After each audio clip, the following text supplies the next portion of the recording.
Olá pessoal, meu nome é Leandro Lopes, professor aqui de História e de Teologia. Hoje dando continuidade, pessoal, aqui na nossa aula, nossa disciplina de Língua e Cultura Grega 2.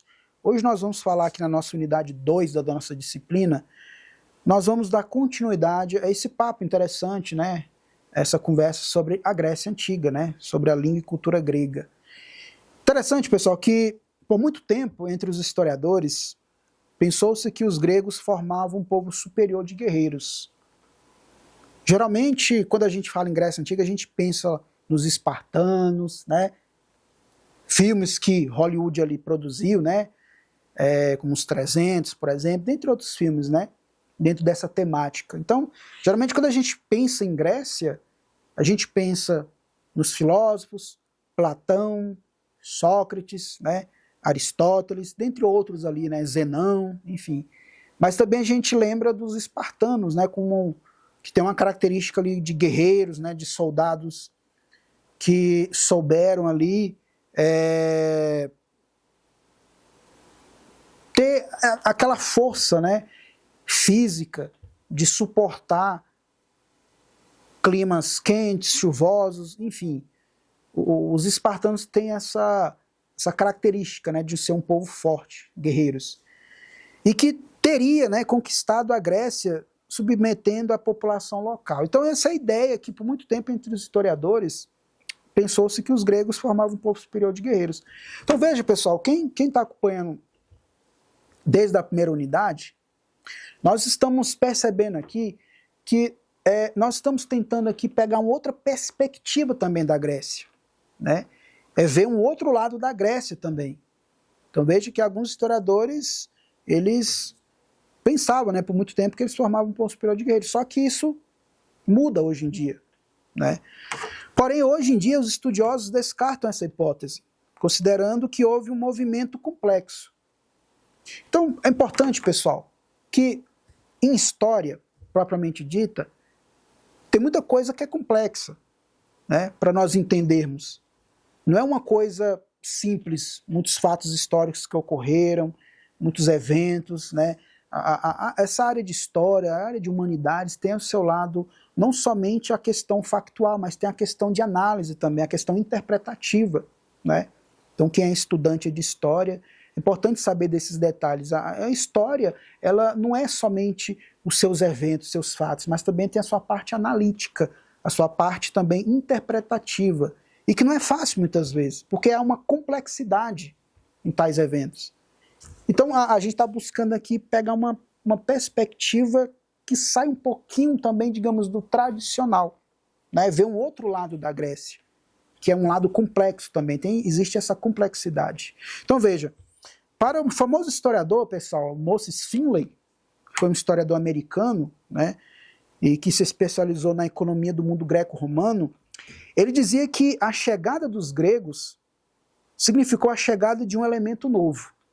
Então a chegada dos gregos ali, naquele lugar, significou, né, um elemento novo ali, que se misturou com seus predecessores para criar lentamente uma nova civilização e estendê-la como e por onde puderam. Então, ou seja, houve um estendimento, uma extensão ali dessa cultura, né, dessa nova civilização, onde na verdade os gregos, chegando depois ali, acabou pegando alguns elementos dos seus predecessores, ou seja, aqueles que viviam anteriormente ali, e acabaram ali se adaptando, né? Acabaram se adaptando ali à cultura anterior com essa aqui. E foi ali um movimento, né, que foi criado lentamente para uma nova civilização. Então veja que tem coisas, pessoal, que não é de um dia para o outro. Vai se formando aos poucos, né? Porque a cultura, o pensamento humano, até a gente sair daquilo que nós, talvez muitas vezes estejamos arraigados, né, culturalmente, de pensamento e tudo mais, às vezes demora um pouquinho a gente mudar, né, certas coisas, certas práticas, certos pensamentos, certas opiniões, né? Então veja que foi um processo lento, para se formar uma nova civilização, né? Então, do século VIII ao século VI, houve ali um processo de formação desse mundo de cidades, passado de uma sociedade camponesa e guerreira para uma civilização centrada nas cidades, chamadas polis. Então veja, houve uma transição aqui. Pegando isso que eu falei anteriormente, com isso agora, houve na verdade uma transição, uma mudança de um período, de um processo onde a sociedade era camponesa, rural, para agora, e guerreira também, e agora para uma civilização centrada nas cidades. Onde o grego ali, pessoal, ele era muito, desde criança, ele já era formado essa mentalidade dele de ele se formar como um guerreiro e ele proteger as cidades, as polis. Então era importantíssimo o homem ter isso nele, de ele proteger ali as cidades. Porque ele era um guerreiro. É como se o chamado dele, a vocação dele fosse para aquilo, para proteger ali as cidades, já que ele era um guerreiro, não é? As chamadas polis. Então veja, há uma mudança de uma civilização, de uma sociedade agrária, uma sociedade camponesa e guerreira, para agora uma cidade que, se fosse nos dias de hoje, seria um povo mais urbano. Igual houve ali no período da Revolução Industrial, onde a Europa, grande parte ali era na área rural, e acabou ali com o tempo muitas pessoas migrando ali para os centros urbanos, né, para as cidades, a qual teve toda aquela questão ali da industrialização, né? Então veja, nessa cidade ela se define de fato pelo povo, que a compõe uma coletividade de indivíduos submetidos aos mesmos costumes fundamentais, unidos por um culto comum, as mesmas divindades protetoras. Então veja, nessa cidade que se formava ali, que se formou, as pessoas tinham algo em comum ali, eles eram submetidos aos mesmos costumes fundamentais e unidos por um culto comum às mesmas divindades protetoras, né? Importante a gente entender que dentro daquele contexto religioso da Grécia Antiga, era um contexto de politeísmo, né? Ou seja, politeísmo significa crença em várias divindades. A grosso modo, politeísmo significa isso, a crença em várias divindades. Diferentemente de monoteísmo, que já é a crença numa única Deus ou única divindade, né? Eu estou usando a expressão divindade aqui dentro, como é chamado, por exemplo, na ciência das religiões, né? Mas quando eu falo uma divindade, estou se referindo a Deus, né? Então veja, as pessoas que não fazem parte desses grupos são estrangeiros. Na cidade não lhes cabe direito nem proteção. Então veja, antes de nós fecharmos esse raciocínio aqui, essas divindades protetoras aqui, pessoal, é como se fosse uma espécie de padroeiros, né? Muito comum, por exemplo, na tradição católica, existir ali os padroeiros, né? São Expedito, considerado ali o santo das causas impossíveis, São Brás, considerado ali o santo dos animais, né? E dentre outros mais. Então veja, existe ali a Nossa Senhora, considerada a padroeira do Brasil, que comemora isso aqui no Brasil dia 12 de outubro, né? Existe Nossa Senhora de Guadalupe, que é a padroeira ali do México, né, por exemplo. Então, essas divindades aqui, protetoras, é como se fosse uma espécie de padroeiro ali dos gregos, né? Então veja, só que dentro disso, os estrangeiros ali, ou seja, aqueles que não eram gregos, eles já não faziam, não lhes cabia o direito e nem proteção, né? Então eles ficavam mais fora ali desse convívio, desse grupo de guerreiros, né? Com o avanço da tecnologia, as evoluções, vem o surgimento de armas novas e mais baratas, né? É aquilo que na nossa primeira aula nós aprendemos. É um engano a gente achar que não havia pelo menos um pouco de tecnologia ali na antiguidade. Para nós hoje pode ser algo ultrapassado, mas naquela época era uma tecnologia para eles ali, que servia para o dia a dia ali. Assim como é hoje, serve para nosso dia a dia. Várias tecnologias, né? Então veja, veio com isso a oportunidade de os pobres e também das classes médias participar da defesa das cidades.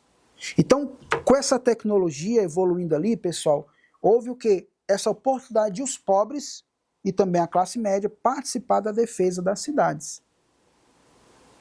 Né? E é tão bom, quando a gente vê assim, participação, é bom a participação de alguém ali no sucesso de uma empresa, no sucesso de uma instituição. Né? É bom, a pessoa se sente ali integrada, né? A pessoa se sente ali integrada naquele meio, quando ela participa ali, quando ela ajuda ali a melhoria de uma empresa, a melhoria de uma instituição, né? Quando ela participa dos lucros ali, dependendo ali do contexto. Né? Então tudo isso é interessante. Então, isso aqui surgiu como uma oportunidade para que os pobres e também a classe média participassem da defesa das cidades. Que, como eu falei anteriormente, era importantíssimo essa defesa das polis, das cidades. Proteger aquele local ali, né? Que é como se fosse um local sagrado para eles. Então, com isso, algumas cidades gregas, como Atenas, atribuíram a certos homens de boa reputação a tarefa de redigir leis. Né? Esses homens eram chamados de tiranos, ou senhores em grego. Interessante, pessoal, que essa palavra tirano, no nosso conceito hoje ocidental, tirano, ou aquela pessoa é tirana, nossa, mas o fulano de tal é muito tirano, ele foi tirânico, ele foi tirano. Para nós hoje, o nosso conceito ocidental, tirano, a palavra tirano, ela tem um conceito, um sentido pejorativo. Mas assim não era na Grécia Antiga. Olha só que interessante. Porque, como a gente costuma dizer, as palavras mudam ao decorrer do tempo. Toda palavra tem a sua origem, mas ela vai mudando ao decorrer do tempo. Palavras hoje que nós, como política, democracia, cidadão, dentre tantas outras palavras que nós falamos no nosso dia a dia, hoje elas têm a sua origem, muitas delas lá na Grécia, por exemplo, que tem um sentido lá, mas elas foram mudando ao decorrer do tempo.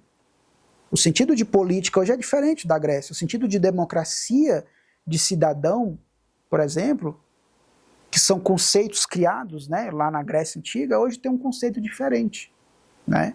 Por quê? Porque as palavras vão mudando ao decorrer do tempo, a sociedade muda ao decorrer do tempo, a mentalidade. Então veja, na Grécia Antiga a palavra tirano, ela não tinha um conceito pejorativo como tem hoje. E é interessante que uma pessoa ali, na Grécia Antiga, ela poderia usar de meios, digamos, tirânicos para poder se chegar ao poder. Só que dentro da mentalidade grega da época, isso não era necessariamente ruim. Então veja como as coisas mudam. Então a pessoa ela podia usar alguns meios ali para se chegar ao poder, por meios tirânicos. Porém, dentro da mentalidade grega ali da época, isso não era necessariamente algo ruim. Né?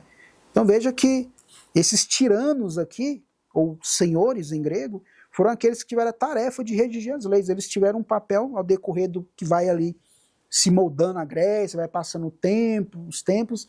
Então esses homens tiveram um papel importante, que seriam aqueles de redigir as leis. Né? Então olha só que interessante. Uma palavra que hoje tem uma conotação negativa, pejorativa, lá atrás já não é bem assim. Né? Já era uma pessoa que teve uma reputação e uma tarefa de redigir leis. É como se fosse uma espécie de dirigente ali, né? Uma espécie de dirigente que estava dirigindo ali, estava presidindo ali aquele local. Olha só que interessante. Então hoje, pessoal, nós finalizamos aqui essa segunda aula da nossa unidade 2 de Língua e Cultura Grega. Até a próxima.